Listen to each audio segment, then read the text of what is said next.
What do you primarily associate Colombia with? Pablo Escobar? The land of snow that never melts? Cartels and shootouts with the police? Or maybe it's Shakira, Juanes, Gabriel Garcia Marquez, and 100 Years of Solitude. Why is Colombia called the country of 1,000 rhythms? How did iconic Colombia rockers protest against violence and almost turn the street into a battlefield? And which Colombians are listened to all over the world? You are on the Melomania channel, and we are getting started. Ya llega la mujer que yo más quiero, por la que me desespero, que hasta pierdo la cabeza. Before the arrival of the Spanish colonizers, the territory of modern Colombia was inhabited by numerous indigenous peoples whose lives were closely connected with music. The music of Colombia during this period was closely intertwined with religion and rituals. The sounds of nature served as inspiration for the creation of melodies and rhythms. Instruments were often used in rituals to appeal to the gods, express gratitude, or ensure harmony between tribes. Musical instruments of the indigenous peoples of Colombia were created from available natural materials. The most common instrument was the flute, which was made of bamboo or bone. Drums were no less common, made from animal skins stretched over wooden frames. They were used to create rhythms during dances and ceremonies. Various tribes made rattles from gourds filled with seeds or pebbles.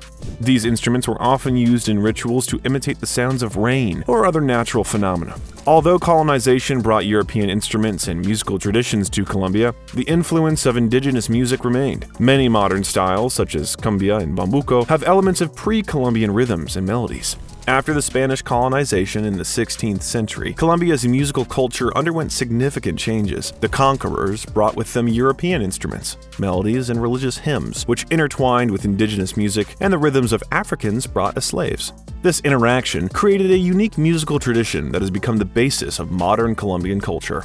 The conquerors introduced Catholicism to Colombia, and music became an integral part of religious ceremonies. In colonial cities such as Bogota and Cartagena, people built cathedrals where they performed choral singing and spiritual hymns. The Spanish brought instruments such as guitars, violas, lutes, harps, and organs. The locals began to integrate European melodies into their traditional customs, leading to the emergence of new musical forms. Slaves brought from Africa also made a huge contribution to Colombia's musical culture. They gave it powerful drum rhythms, singing, and dancing, which became the basis of genres such as cumbia and mapale. For example, this is what cumbia can sound like in a modern performance.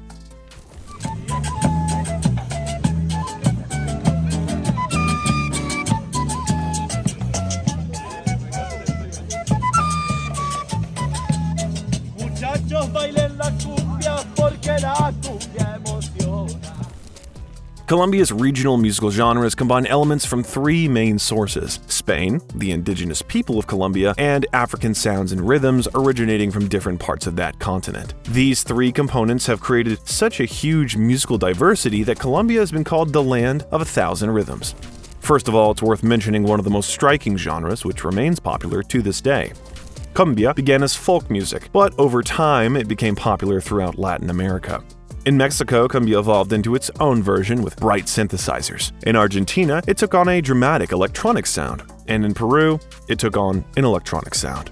One of the most famous cumbia songs is La Pollera Colora, which translates to the bright skirt. It's a kind of anthem of the genre, symbolizing the joy and lively spirit of Colombians.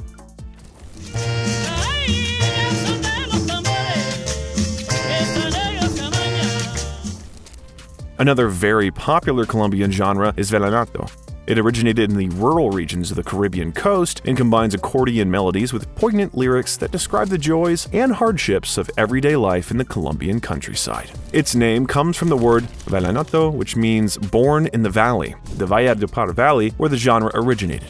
Vallenato emerged as a way of transmitting stories and news between isolated villages. An early form of the genre was musical storytelling, in which a traveling singer would play instruments and tell stories of events, feelings, or myths.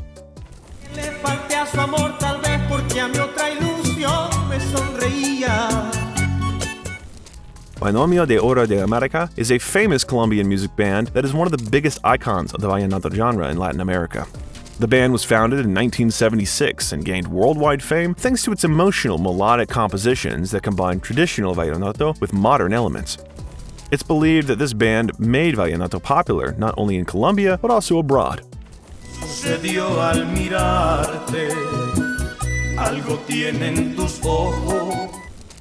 Today, Colombian music continues to evolve, drawing on global influences while remaining firmly rooted in tradition. From the international success of artists like Shakira and Juanes to more niche artists celebrating traditional folk music, Colombia's musical landscape remains dynamic and diverse. This landscape has found a place for world-famous composers, rockers, and various kinds of experimenters, which we'll talk about later. In 1819, after many years of struggle against the Spanish crown, Colombia gained independence as part of Gran Colombia, a federation that united modern Colombia, Venezuela, Panama, and Ecuador.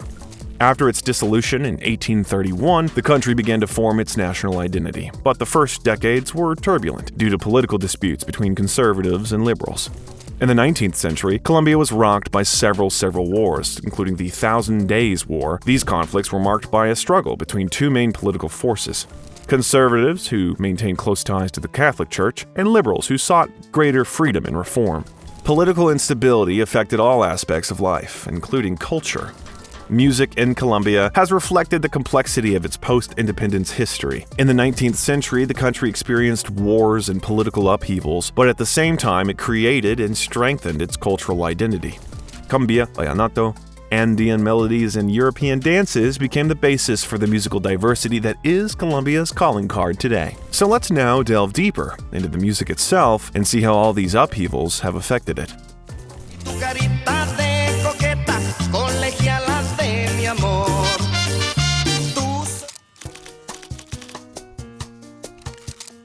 Colombia boasts a rich tradition of musical composition, with a variety of composers who have made significant contributions to the country's cultural heritage. Let's start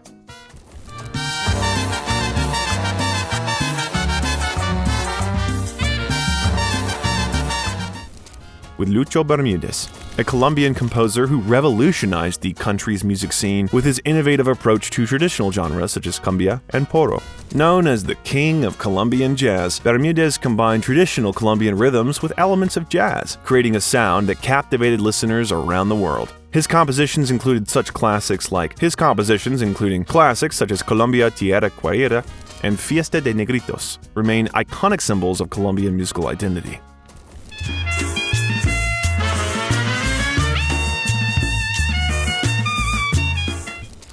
Adolfo Mejia was a prolific Colombian composer and pianist whose works are marked by emotional depth and lyrical beauty. Drawing inspiration from Colombian folk music and European classical traditions, Mejia created a wide range of orchestral, chamber, and vocal works that demonstrate his mastery of melody and harmony. His compositions, such as the iconic Florentino y el Diablo and Eres de mi Tierra, were beloved by listeners for their expressive melodies and rich harmonic texture, making Mejia one of Colombia's most respected musical figures.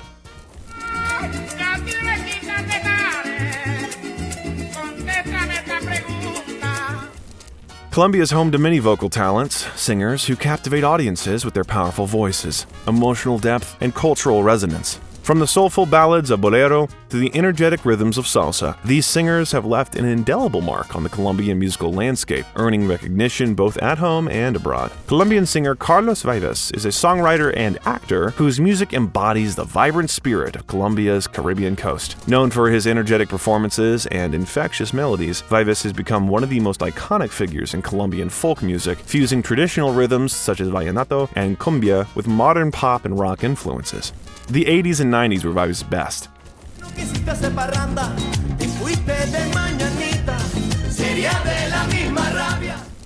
In this context, one cannot fail to mention one of the most important Colombian singers, Shakira.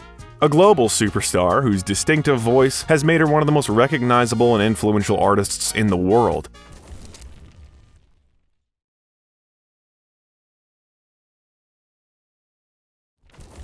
She showed an early interest in music and poetry, writing her first song at the age of 8. Her father had Lebanese roots, which influenced the singer's musical style, in particular Oriental rhythms and belly dancing. Shakira's debut album was released in 1990 when she was only 13 years old, but her real success came 5 years later with the album Pies Descalzos, which brought her international recognition. Her unique blend of Latin, rock, and pop music with profound lyrics has made her one of the most influential Latin American artists. Shakira rose to global fame with the release of her English-language album Laundry Service, which featured hits such as Whenever, Wherever, Her song Hips Don't Lie became a global phenomenon in 2006. In 2010, Shakira performed the official anthem of the FIFA World Cup, Waka Waka, this time for Africa. This time for Africa. Colombian writer Gabriel Garcia Marquez, a Nobel laureate in literature, is known to have admired Shakira as a singer and a person. In 1999, he interviewed Shakira for a Colombian magazine. The writer was impressed by her intelligence and depth of thought, noting that, quote, "The most amazing thing about Shakira is that her music has the same magic as her personality." Their friendship went beyond casual communication. Both worked on projects aimed at improving the lives of children in Colombia. Shakira founded the Pies Descalzos Foundation, a charity that built schools for children from low-income families. Marquez supported her ideas and helped to draw attention to these initiatives. There is a story that Marquez once wrote a short letter to his friends in which he called Shakira, quote, "the poetess of the new age." He believed that her music could tell the world about Colombia in the same way that his books did. Although their paths were different, Marquez and Shakira showed how literature and music can intertwine, creating a single story of love for their homeland.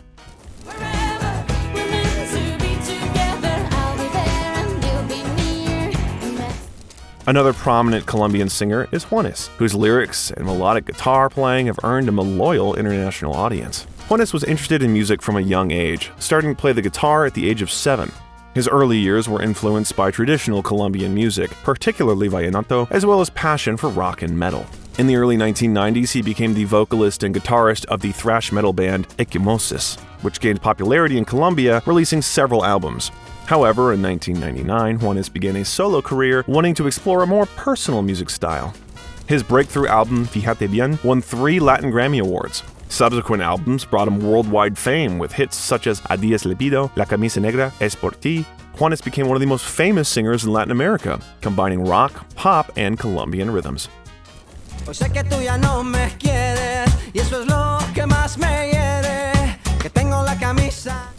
Rock singer Elkin Ramirez was also a huge Colombian star, and I want to tell his story separately. Firstly, because he's really cool, and secondly, his story interacts with a man who's filmed in crime scenes and remembered in completely different contexts. We are talking about Pablo Escobar.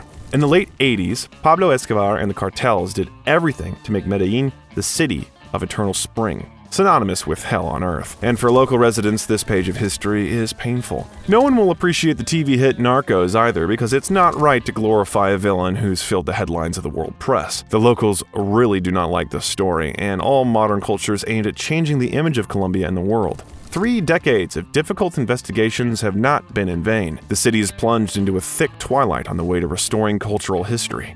But in the late 1980s, the capital of the northern province of Antioquia became known not only as a capital of murder, but also as the cradle of Colombian rock and roll, a place of musical revolution and the heart of a violent hurricane. In 2017, on January 29th, the city mourned the loss of Elkin Ramirez, Colombia's first rock star, nicknamed El Titan. He was proudly called the nation's answer to Bruce Dickinson from Iron Maiden. For the first time in the city's history, the Central Cathedral became a place of joy for metalheads. Fans, friends, and just well-wishers who cried and sang while the band Kraken gave their last concert.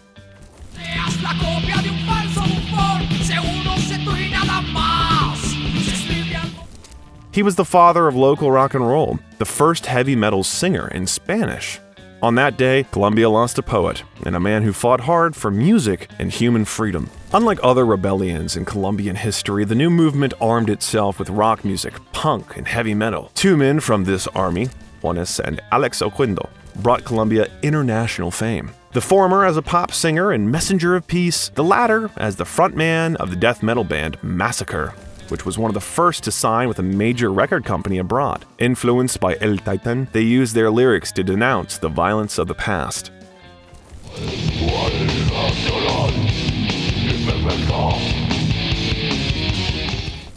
In the late 60s, the British invasion reached the Latin world. The revolution of the Beatles and the Rolling Stones grew into Black Sabbath, Deep Purple, and Led Zeppelin. Thus was born Rock Nacional, national rock, a peculiar hybrid of rock music, linguistic pride, and nationalism. Latin America was glad to catch on the chain reaction. By the early 1980s, Franco was gone, and rock radical Vasco, another form of protest music from the Basque country, had arrived on Colombian shores along with American hard rock, hardcore, and punk. Young Medellinites, not quite understanding what it was, were hungry for the sounds of protest, fueled by informal gatherings called notas and parches, where fans sold cassettes and pastas, or LPs. As in Britain in the 70s, heavy guitar music came to Medellin as a working-class movement. Nevertheless, Kraken played sophisticated, complex, and poetic music. They came from the middle-class neighborhood of Belém, far from the problems of Manrique, Aranjuez, Buenos Aires, and other slums that languished in the gangster environment on the periphery.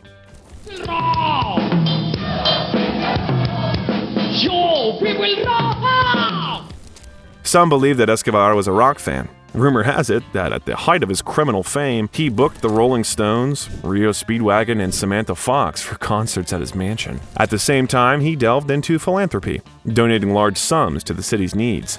One of his institutions, Medellin Without Slums, regularly sponsored public events, including the first large-scale rock concert featuring Argus on the stage of the Plaza de Toros La Macarena. A little later, on March 23, 1985, this 15,000-seat bull ring became the site of a full-scale riot. Radio Veracruz organized a music competition between local bands to compete for a contract with the national record label Codiscos. The concert did not start immediately. The music angered the audience, and the stage turned into a shooting range. The crowd continued to throw stones and shouts of "Caspa, Caspa," and forced the band to leave. The next artist, Gloucester Gladiator and Danger, tried to return the show to normal and even succeeded, but then members of Mierda took the stage with anti-Christian slogans and calls to smash everything.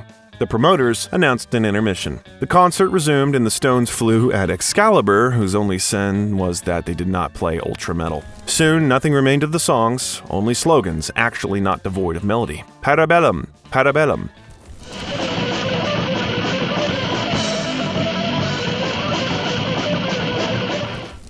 In Latin, it means prepare for war. In this perverted revival of Rome, the crowd chanted the name of the band from Buenos Aires, one of the most radical of its time. Parabellum's fierce sound became a literal call to arms, and their set list of songs like Guerra, Monopolio y Sexo, and 666 Engendro fanned the flames of rebellion.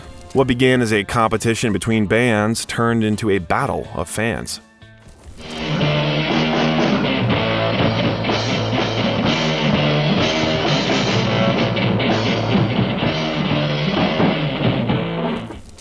Class warfare and interfaith violence engulfed the square. The police sent to the scene were woefully unprepared. By the time the fire department arrived, the arena had become a public bathhouse. In the heat of battle, the performance of the main headliners, Kraken, went unnoticed, and their frontman, Elke Ramirez, according to eyewitnesses, was calm and carefree. This was a unique character trait that he showed everywhere. Kraken won the fierce battle without even interfering. One of the organizers, Carlos Acosta, became the new manager of the team. In 1986, they signed a contract with the Codiscos label, released several singles, and a year later they were reborn with their famous debut.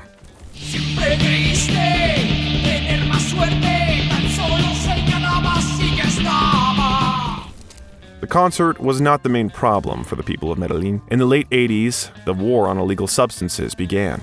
Between 1985 and 1993, Colombia descended into hell and rose again. In the capital, left-wing populists from the M19 gang stormed the Palace of Justice, and in Medellin, Pablo Escobar mercilessly killed his opponents using teenagers and professional killers. And as the government threatened to extradite him to the United States, he attacked police, politicians, and journalists. In 1989, the city had become a veritable mafia state. Presidential candidate Luis Carlos Galán was shot in front of 10,000 of his supporters, and another politician was nearly killed in an attack on an Avianca airliner.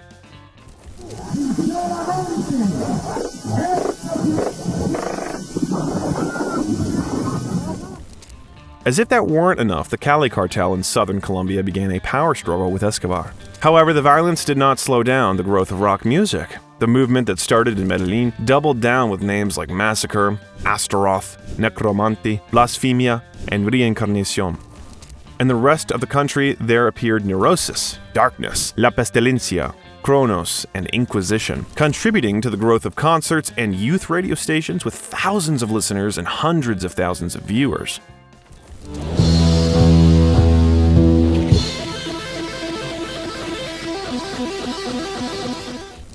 In August 1989, after the assassination of journalist and politician Luis Carlos Galán, Kraken played a concert in his honor and demanded a minute of silence in the name of peace, respect, and freedom. 3 months later, the band released their second studio album, Kraken 2, and finally emerged from the underground. The sound changed, becoming progressive and keyboard-driven, and the song Vestido de Cristal was heavily played on youth radio.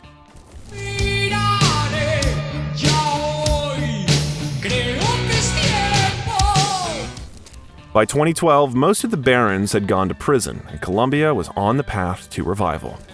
Quote, Escobar was a disgrace to society. He's not a popular hero. He's a criminal. Obviously, the history of metal in Medellin is connected with violence that affected everyone, but we cannot say that Escobar contributed to the development of music. Even the mention of Pablo Escobar makes Colombians furious. David Rivera, guitarist of Tenebrarum. South American metal gained a following in the late 80s. Even Western artists, including Oystein Euronymous Orseth of Mayhem, were interested in Colombia's authentic, brutal sound. These demonic fathers of black felt a kinship with Kraken. They were two wealthy teenagers. Only the torches burned in the middle of a Scandinavian utopia, and their evil was a fiction, in contrast to Colombian reality. Like the national poet Gabriel Garcia Marquez, Elkin Ramirez found an outlet in magical realism. His lyrics spoke of the diseases, corruption, and suffering of indigenous peoples. The attacks were sharp, lyrical, and ornate, while the vocalist himself faced the problems head-on and overcame them with strength of character. Today, Medellin has changed. It's not perfect, but the past is in the past. Kraken's music still cuts through the thick air of the bars, and those who once threw stones at the Plaza de Toros La Macarena now worship true heavy metal.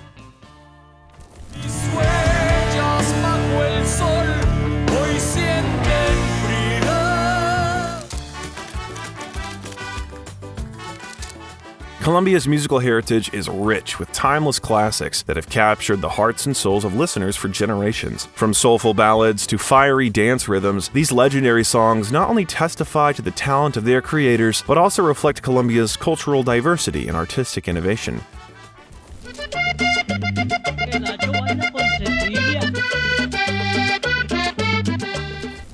La Cumbia Cienfuegera is arguably one of the most iconic cumbia songs in the history of Colombian folk music. This fiery dance tune, written by Alberto Pacheco, celebrates the coastal rhythms and vibrant culture of Colombia. With its fiery melody and lively percussion, La Cumbia Cienfuegera has become a beloved anthem that continues to fill dance floors and evoke feelings of joy and celebration wherever it's performed. La Tierra del Olvido is another timeless classic that pays homage to Colombia's diverse musical traditions and cultural heritage. This soulful ballad, performed by Carlos Vives, captures the beauty and nostalgia of the Colombian countryside, weaving together elements of vallenato, cumbia, and rock. Thanks to its poetic lyrics and soulful melody, La Tierra del Olvido has resonated with listeners around the world, earning its place as one of the most beloved Colombian songs. Como el sol espanta el frío, como la tierra la lluvia, como el mar espera. Another legendary vallenato song tells the story of a humble troubadour from the town of Fonseca. Written and performed by Carlos Huertas, this soulful ballad is a tribute to rural life and the musical heritage of Colombia's Caribbean coast. With its insightful lyrics and captivating melody, El Cantor de Fonseca has become an enduring symbol of Colombian folklore, inspiring generations of musicians and listeners.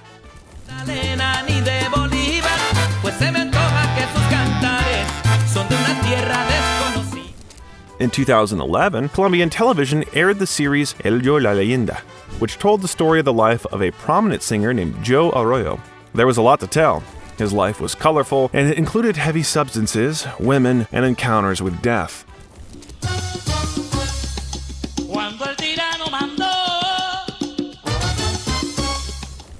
Born in the historic coastal city of Cartagena, Arroyo rose to fame during the Colombian salsa explosion of the 1970s. He dreamed of becoming a balalaika player and auditioned for radio stations, but his first paid gig was in a brothel when he was just 13 years old. He was later hired as a singer for the salsa band Orquesta La Protesta in Barranquilla. At 17, he became the lead singer of Fruco y Sus Tesos, one of the most important salsa bands in Colombia, at a time when salsa music was experiencing a renaissance in the country.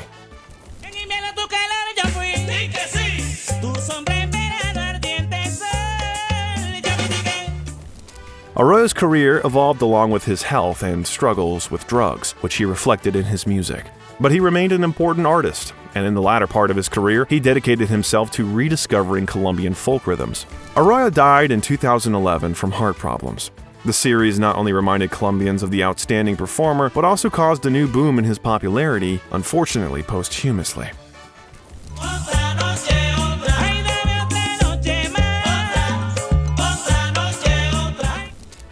Another musician from that era is Diomedes Diaz, who is rightly called the king of vallenato.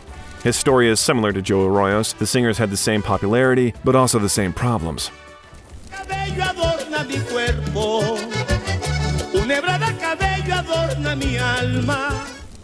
Diaz was often late to concerts or did not show up at all, which fans attributed to his addiction to alcohol and substances. In 1993, when Diaz failed to show up for a concert in the city of Baranoia, the audience vandalized the stage and stole all the equipment. Despite his frequent absences, he was one of Colombia's most popular artists. He sold over 20 million albums in a career that began at an early age on the Caribbean coast, even though he started out as a radio station courier.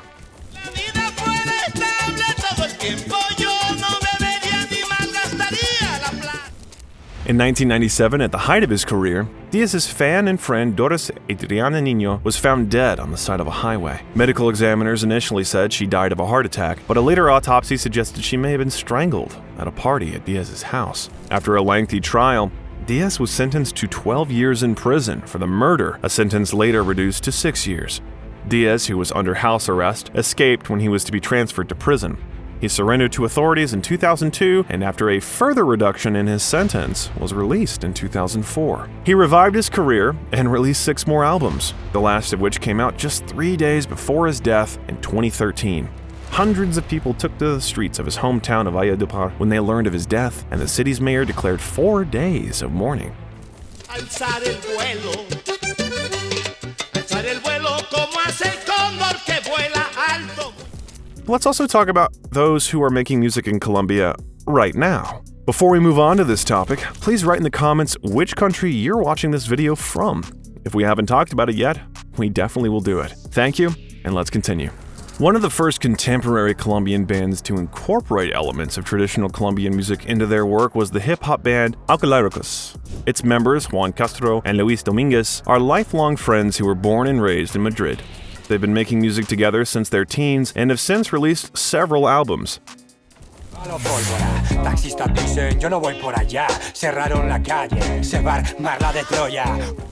Their tough lyrics touch on topics such as politics, culture, and social issues, but they are known not only for their music, but also for their active participation in social initiatives aimed at improving the situation in their hometown and country.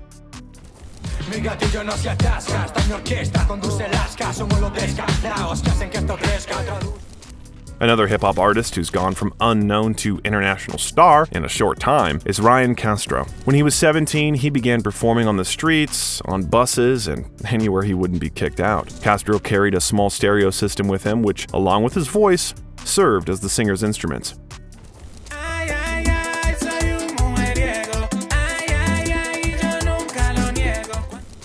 A charismatic teenager with a bold timbre, Castro sang to make a living and help his family, but he also saved up small tips so that one day he could record his own music. Things also went well because he was noticed and supported by other Colombian stars. Feid covered his track, Karol G invited Castro to open his tour, and Balvin brought him on stage at the MTV VMAs.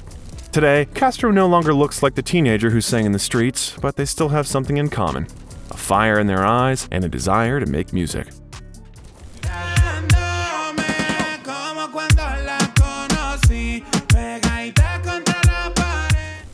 Recently, an artist named Blessed has been gaining popularity, having gone from selling fruit to collaborating with Maluma and the Black Eyed Peas.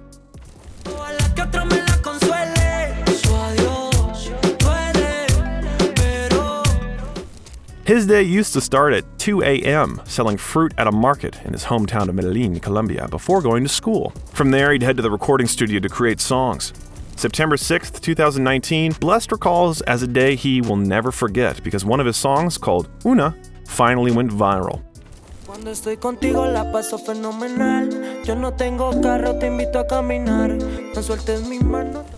Since then, Blessed and his team have been working non-stop, and this work has yielded results. Millions of streams, as well as collaborations with legends like the Black Eyed Peas.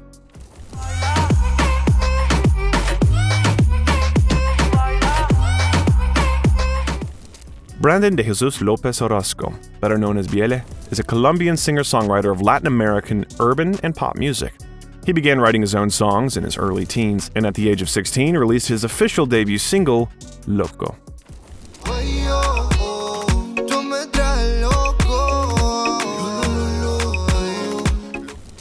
Led by DJ Luan and Mambo Kings, the song became a global phenomenon in 2019, topping the charts in over 20 countries. A year later, Biele had another hit with Inolvidable. The ballad also hinted at Biele's flexible approach to the genre, an approach that would lead him to Afrobeat, bachata, merengue, and other Caribbean rhythms in the years to come. Al final nos arreglamos y seguimos con nuestra relación titulada Amor. Te invento nuestra historia, crece, tú eres loca, yo soy loco, ¿qué más quieres? Like most of his peers, Biele mostly releases singles and collaborates with other artists. As of early 2025, he's yet to release a solo album or even an EP. On the other hand, Biele already has over 50 singles, and his music videos have racked up tens of millions of views.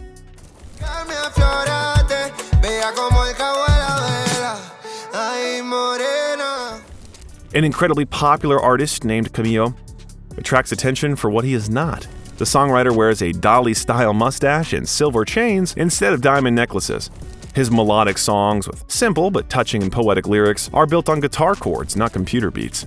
In an era of reggaeton and the overt sexual content of Latin music, songs like his Pegallo, a romantic cumbia, defy any expectations of what a young artist with 7 Billboard's #1 singles and 6 Latin Grammy nominations should sound like. Acércate un poquito más, mira que yo me dejo. Quiero tenerte aquí con. His album De Dentro Pa' Afuera, Inside Out, was released on the back of a transcontinental concert tour that established Camilo as an artist who not only attracts audiences in the millions, but also sells out venues. In Spain, he's sold over 220,000 tickets this year alone, making Camilo the best-selling non-Spanish artist in the country.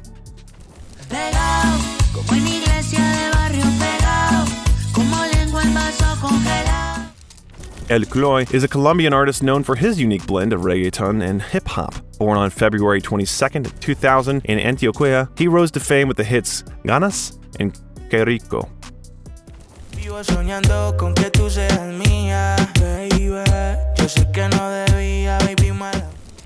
He started singing covers and his own songs, which he uploaded to social networks, having gained a sufficient number of fans. Only after that, the performer began a full-fledged music career. Success came with the song Secreto, which opened his name to the world and allowed him to turn his hobby into a profession and a life's work.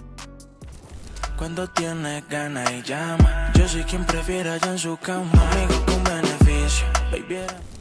Colombian reggaeton also exists and is primarily associated with an artist named Feid.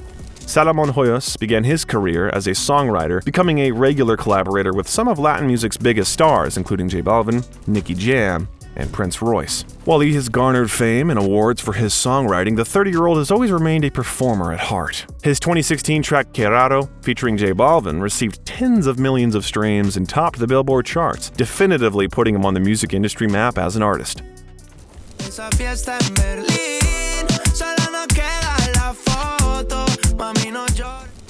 Feid has gained popularity for tracks that reflect his Colombian roots through slang and cultural references. For example, the song Hey Mor uses the uniquely Colombian term mor, which is short for amor, or love. Feid also recently received a new surge in popularity on TikTok, as many fans of the genre got angry at Bad Bunny after rumors of him dating Kendall Jenner and started listening to Feid instead.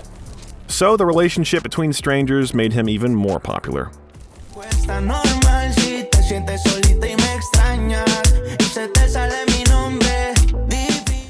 Singer Gracie discovered her love for music as a child, but instead initially found success for her acting career in Colombian television series such as Primera Dama, Le Propago, and Chica Vampiro. After a nearly 10-year career on screen, Gracie decided to follow her dreams and resume her music career in 2016 with the track Amantes. Almost 1 billion views suggest that the choice was made correctly.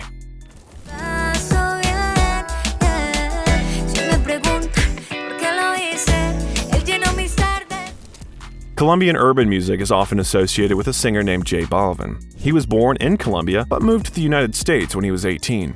His father was a businessman in Colombia, and he grew up in a fairly privileged environment, but still witnessed the violence that took place on the streets. J Balvin mainly creates positive party music that makes you want to dance.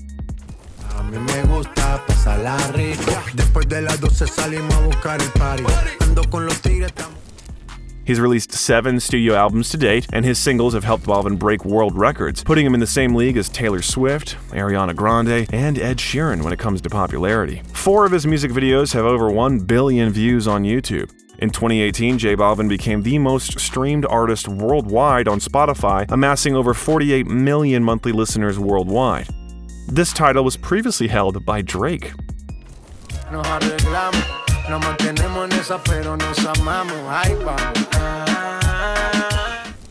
In 2018, Jay performed at Coachella, where he shared the stage with Beyoncé. Together, they performed a live remix of their song Mi Gente.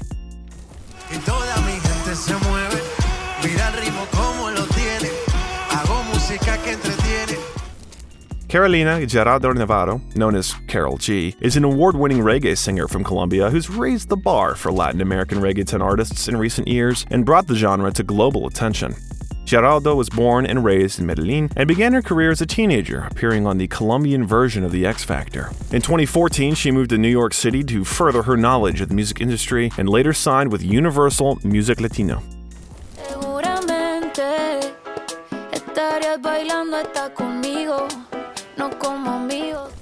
In 2024, the singer became the first Latin American woman to reach #1 in the world with a Spanish-language album. Starred in the Netflix series Griselda, became the first woman to win a Grammy for Best Urban Album, and broke the record for being the artist with the most concerts at Mexico's Azteca Stadium.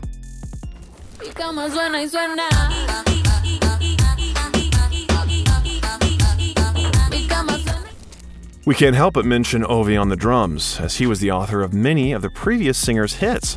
Practicing every day and selling his first beats for just $5 each, Ovi rose through the Colombian music scene, working with artists like Landa Freak, Lordoy, and DVX, and of course, Karol G, for whom he wrote most of the hits. Ovi's arguably one of Colombia's most popular and successful producers today. Para perrear nos vamos y despertar temprano, con tetos empernados y fumarnos un gallo. Sebastián Yatra was born in Medellin, but lived in the United States since childhood, which influenced his bilingualism and versatility in music. His style combines Latin pop, reggaeton, and ballads. His song Traicionera brought him international fame and became a favorite composition of Latin music fans.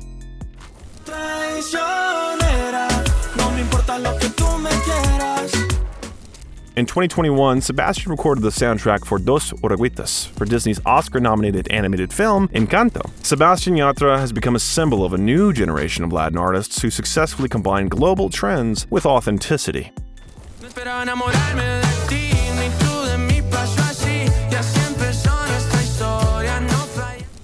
Maluma, whose real name is Juan Luis Londoño Arias, has become a symbol of modern reggaeton and Latin pop and has won the love of millions of fans around the world. This video alone has more than 1.5 billion views.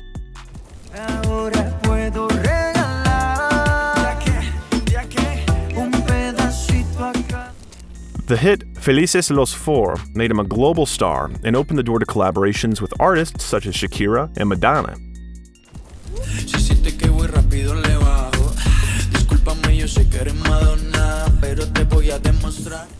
Maluma converts his success into helping young people through the charity El Arte de los Sueños, which promotes the development of talents and children from low-income families. Additionally, in 2022, Maluma made his Hollywood debut, starring alongside Jennifer Lopez in the romantic comedy Marry Me. The breakthrough moment for one of Latin America's fastest-growing bands came thanks to a stolen banjo. The band is Morat, and they found the banjo in a hotel room. Morat met to record in Bogota in 2014 when the 4 band members were still college students. Childhood friends who played at school parties and on weekends in bars. Las balas perdidas de este amor, prefiero no. The song they wrote on a stolen instrument was called Mi Nuevo Vicio, with a simple but catchy banjo riff. It caught the attention of Mexican pop star Paulina Rubio, who quickly recorded it with the band. The single became a sensation in Spain and charted in Latin America and the United States.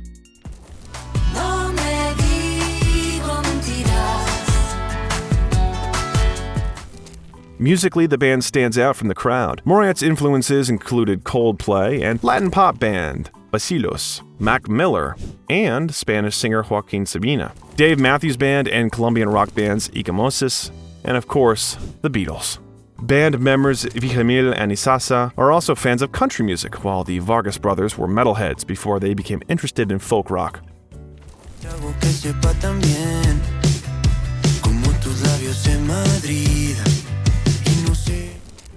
When it comes to Colombian music, traditional cumbia or vallenato comes to mind, or perhaps pop superstars Shakira and Juanes. But Bogota-based indie rock band Don Teto isn't content with playing festivals and clubs in their hometown. Its influence is as international as its aspirations.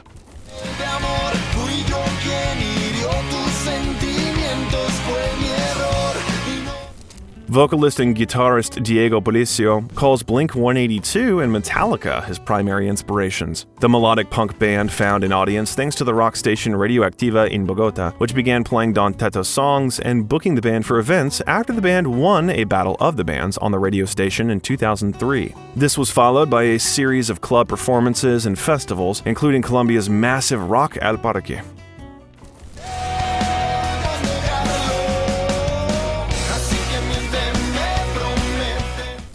In 2014, Manuel Medrano began to gain more attention in Colombia when he began posting his songs on YouTube.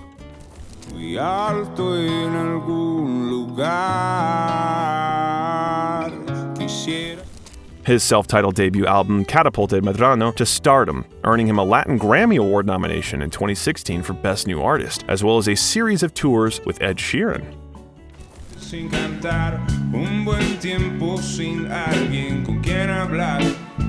The modern version of vallenato is represented by singer Silvestre Dangond.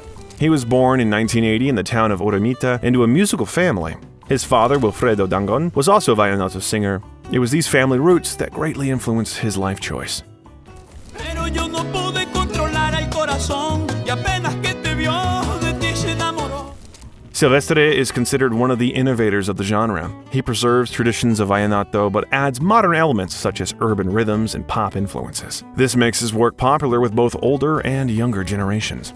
In 2018, Silvestre received his first Latin Grammy Award for the album Esto es Vida, which was a recognition of his contribution to music.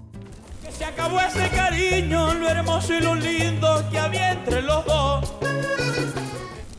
Composer Jairo Varela created his big-name salsa band Grupo Niche, which became the most famous Colombian salsa band in history thanks to a repertoire of hits that celebrate the culture of his hometown of Cali, and an original, brutal, and bold sound.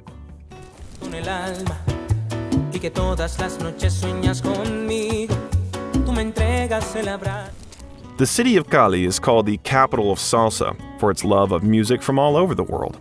It became the cradle of the genre thanks to Grupo Niche and its songs. But it took 40 years for the band to receive the recognition it deserved. In 2021, the 14-member group won a Grammy, becoming the first Colombian salsa band in history to receive this statuette.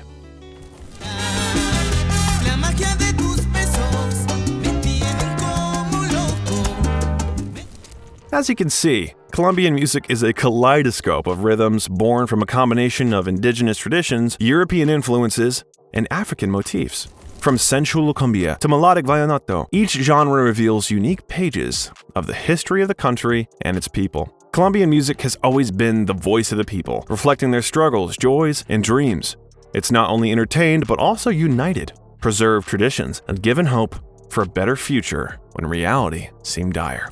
I hope you discovered something new and maybe found a favorite track that will immerse you in the magical world of Colombian rhythms. Don't forget to support us with likes and subscriptions. This was the Melomania channel, and we'll meet again soon.